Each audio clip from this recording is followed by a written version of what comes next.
MizzMM versus the Goldensphere. Behavior and definition of a true diva.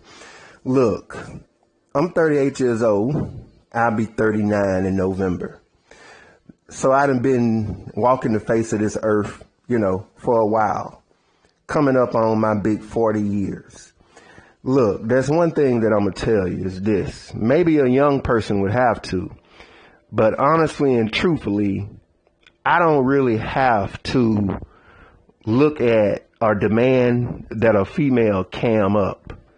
I know just by how you talking, around about how you look and how your life has went. And I can identify many problems in the Goldensphere.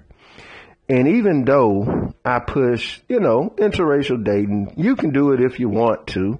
I don't just overwhelmingly promote it as something that black men should strictly and exclusively do. But, if it happens, it happens, Keep your options open, But there's been a lot of stuff going on with this Goldensphere.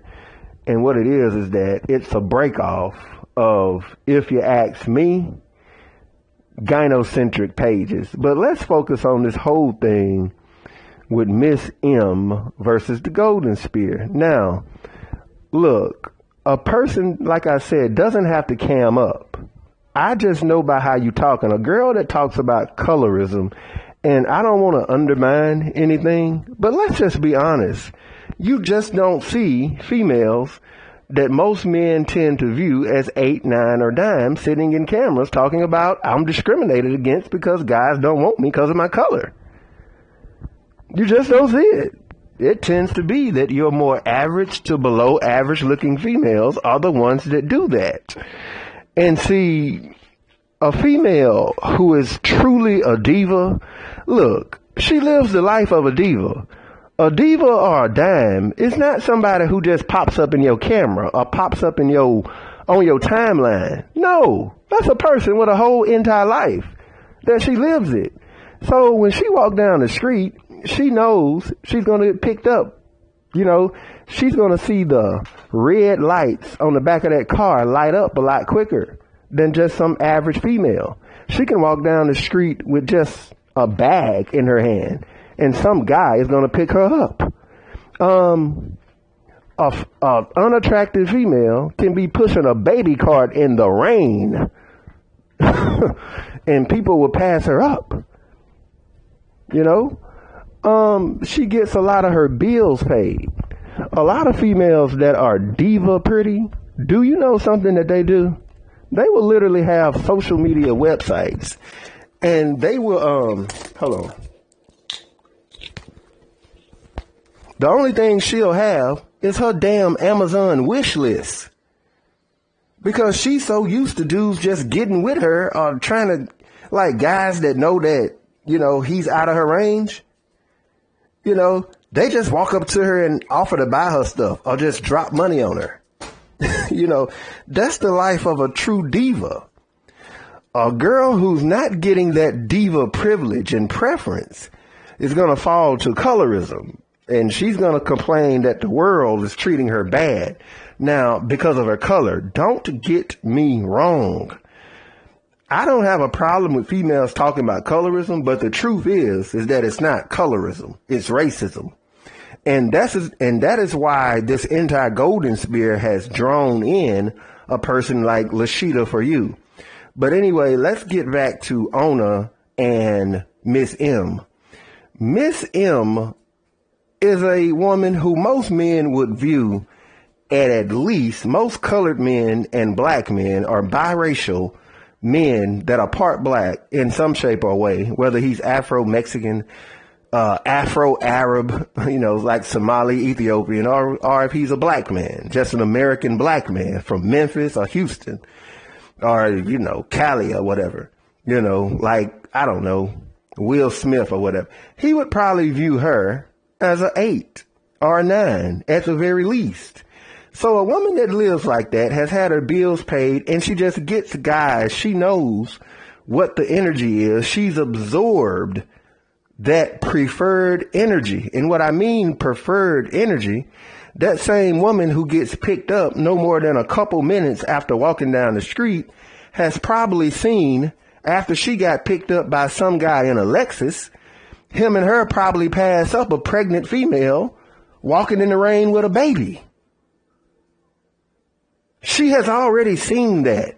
It doesn't tend to be that most people are so cruel and so nasty that if that girl who's being passed up ever gets an Android and goes to the internet to complain about the issue, you know, it doesn't tend to be that most women that are truly diva pretty are going to be like, sweetie, just get over it.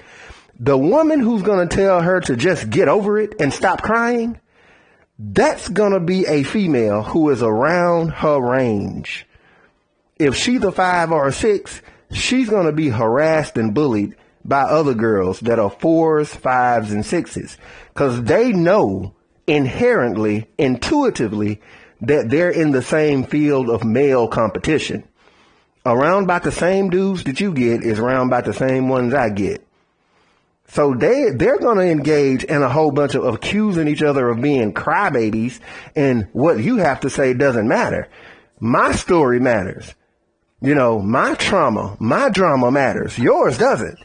And what that really is, if you ask me, that's kind of somewhat a low-key way, because you have to kind of ask, well, why don't both of y'all just have a story?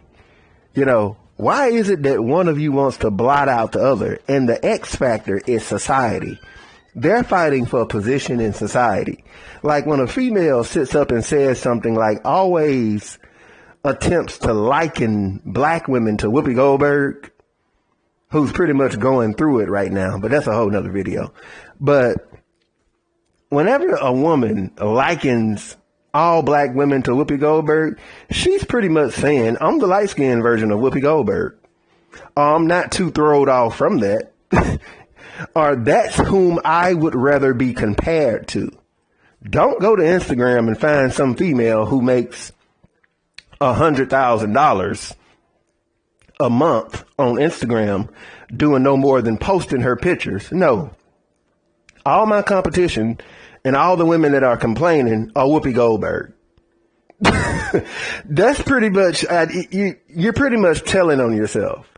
If you ain't just downright unattractive, you're admitting that there's a predominantly prevailing feature about yourself that constitutes a massive unattractiveness.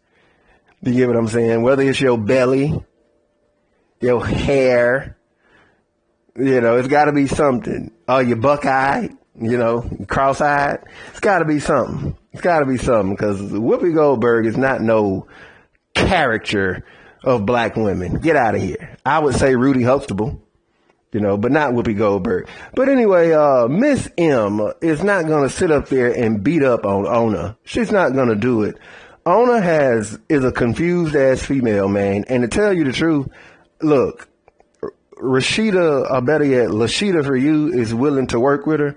I've heard some stuff from her that is, you know, I would just say, look, this the type of stuff that you just can't, you know, you can't say,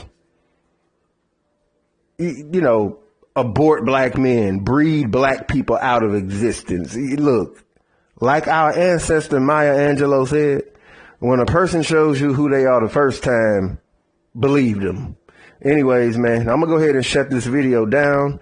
This has just been my quick little review of this, you know, this group, the Goldensphere, which is supposed to be a unity group for quote unquote light-skinned people, which is a very loaded term, and biracial. I much more prefer mixed or biracial. Light-skinned is a very loaded term. You know, anybody can be lighter than the next. You're not, you know, identifying anybody in particular by using the term light skin. Anyways, just my 2 cent shadow ban. I'm out.